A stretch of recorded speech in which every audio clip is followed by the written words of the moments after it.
જો સંપત્તિ બનાવવીને એ ખાલી આંકડાઓની રમત નથી, એ તો આખું માઇન્ડસેટ છે. અને આ માઇન્ડસેટના જે કહેવાય ને માસ્ટર એ છે વોરન બફેટ.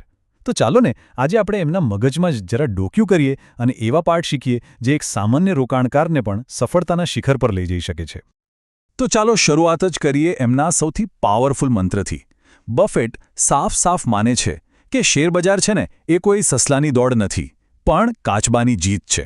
અને આ એક જ વાત જે ઝડપથી અમીર બનોવાળી આખી દુનિયા છે ને એનાથી તદ્દન બિલકુલ ઊંધી છે. પણ સવાલ એ થાય કે આ ધીરજ એ બજારમાં ખરેખર કામ કઈ રીતે કરે છે? વેલ, એનો જવાબ બફેટના એકદમ કોર પ્રિન્સિપલમાં છુપાયેલો છે. આ સિદ્ધાંત બે સૌથી શક્તિશાળી લાગણીઓ પર ટકેલો છે, જે આખા બજારને ચલાવે છે: ભય અને લાલચ. અને સાચું કહું ને, ખરી કસોટી અહીંયા જ થાય છે.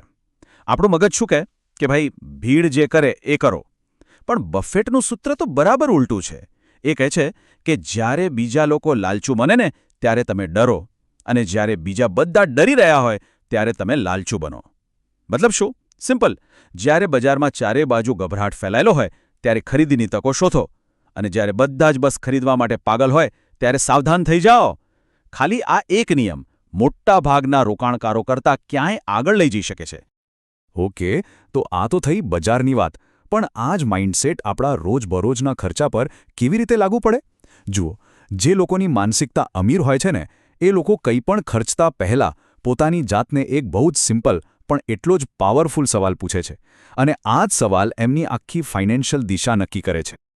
તમે વિચારો, એક કપ કોફીથી માંડીને એક નવી નક્કોર કાર સુધી આપણે જે કંઈ પણ ખરીદીએ છીએ એ એક નાણાકીય નિર્ણય છે.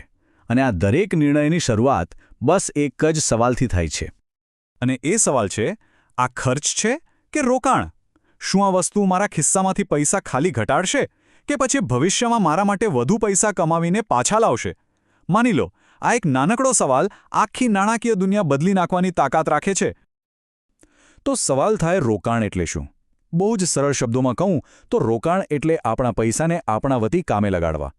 જરાક વિચારો, આપણો દરેક રૂપિયો આપણો એક નાનકડો કર્મચારી છે જે આપણા માટે 24 કલાક કામ કરે છે અને વધુ પૈસા કમાઈને લાવે છે. આ ખાલી બચત નથી, આ તો સંપત્તિનું સર્જન છે. પણ સવાલ એ છે કે પૈસા રોકવા ક્યાં? આ સવાલ આપણને સીધા વોરન બફેટની જે રોકાણની ફિલોસોફી છે ને એના હાર્દ સુધી લઈ જાય છે. અને એનો જવાબ કિંમતમાં નથી છુપાયેલો, પણ મૂલ્યમાં છુપાયેલો છે. આને આમ સમજીએ, કિંમત એ છે જે આપણે ચૂકવીએ છીએ, પણ મૂલ્ય એ છે જે આપણને ખરેખર મળે છે. શેરબજારમાં તો ભાવો દરરોજ લોકોના ડર અને લાલચના કારણે ઉપર નીચે થતા રહે છે.